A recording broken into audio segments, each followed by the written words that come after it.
பிரைஸ்லால் எல்லாரும் எப்படி இருக்கீங்க? நீங்கள் சந்தோஷமாக இருக்கீங்கன்னு விசுவாசிக்கிறேன். நீங்கள் சந்தோஷமா இருங்க, நீங்கள் சந்தோஷமா இருக்க தான் ஆண்டவர் விரும்புறார்.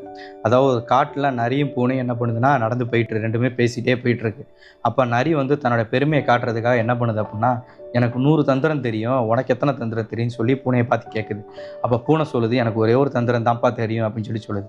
இப்போ 2 பேரும் பேசிக்கிட்டே போயிட்டு இருக்கும்போது வேடன் வந்து வேட்டையாடுற சவுண்டு கேட்குது. உடனே பூனை என்ன பண்ணிச்சுன்னா சுதாரிச்சு டக்குன்னு பக்கத்தில் இருக்கிற மரத்தில் ஏறி உயரத்துக்கு போயிடுச்சு. ஆனால் அந்த நரி என்ன பண்ணிச்சு அப்படின்னா, தனக்கு இருக்கிற 100 தந்திரத்தில் எந்த தந்திரத்தை பயன்படுத்துறதுன்னு தெரியாமல் வேடன் கையில் மாட்டி இறந்து போயிடுச்சு. வேதத்தில் குறித்து வசனம் இருக்கு, நீதிமொழிகள் 28:6. ஒருவன் செல்வந்தனாகவும் தீயவனாகவும் இருப்பதை விட நல்லவனாகவும் ஏழையாகவும் இருப்பது நல்லது அப்படின்னு சொல்லி வேதவசனம் சொல்லுது. நமக்கெல்லாம் ஒரு ஆசை இருக்கும். நம்மளுடைய வாழ்க்கையில நம்ம நினச்சி பார்த்துருப்போம். நம்ம கஷ்டத்தில் இருக்கோம், நம்ம கொஞ்சம் வசதியாக வந்ததுக்கப்புறம் இந்த உதவியெல்லாம் செய்யணும், இவங்களுக்கு இந்த நல்லது பண்ணணும், இவங்களுக்கு ஒரு இந்த மாதிரி உதவியெல்லாம் செய்யணும் அப்படின்னு சொல்லி நம்ம நினைப்போம்.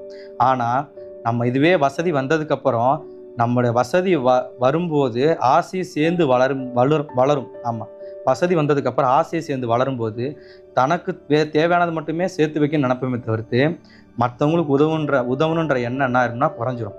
இதே நம்ம கஷ்டப்படும் போது நம்ம நினச்சிருப்போம், நமக்கு வர்ற வருமானமும் நம்ம கஷ்டத்தில் இருக்கிற வருமானம் சாப்பாடும் போதுமானதாக இருக்கும். ஆனால் அடுத்தவங்களுக்கு உதவி செய்யணுமோன்ற எண்ணம் எப்படி இருக்கும்னா டபுள் மடங்கு இருக்கும். உங்களுக்கு இந்த மாதிரி செய்யணும், உங்களுக்கு அந்த மாதிரி செய்யணுன்ற எண்ணம் இருக்கும்.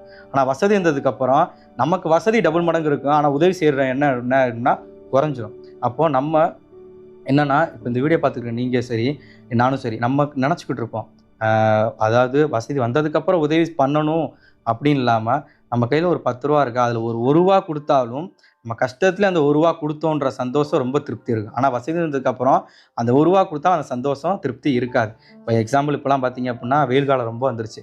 நம்ம ஒரு தர்பூசணி பழமோ இல்லை கரும்பு ஜூஸோ சாப்பிட்ருக்கும் போது ஒரு சிலர் வருவாங்க, ரொம்ப தாகமாக இருக்குது வாங்கி கொடுங்கன்னு. பட் அந்த நம்ம வாங்கி கொடுக்கும் போது அந்த சந்தோஷம் இருக்குது பார்த்தீங்களா, ரொம்ப ரெட்டிப்பாக இருக்குது. ஏன்னா நம்மளும் சாப்பிட்டு அவங்களுக்கும் அந்த தாகத்துக்கு வாங்கி கொடுக்கும்போது கஷ்டத்தில் ஏதோ அந்த கரும்பு ஜூஸோட விலை வெறும் 20 ரூபா தான் இருக்கும். ஆனால் அந்த 20 ரூபா போட்டு அவங்களுக்கு வாங்கி கொடுக்கும்போது அது ரொம்ப திருப்தியாக இருக்கும்.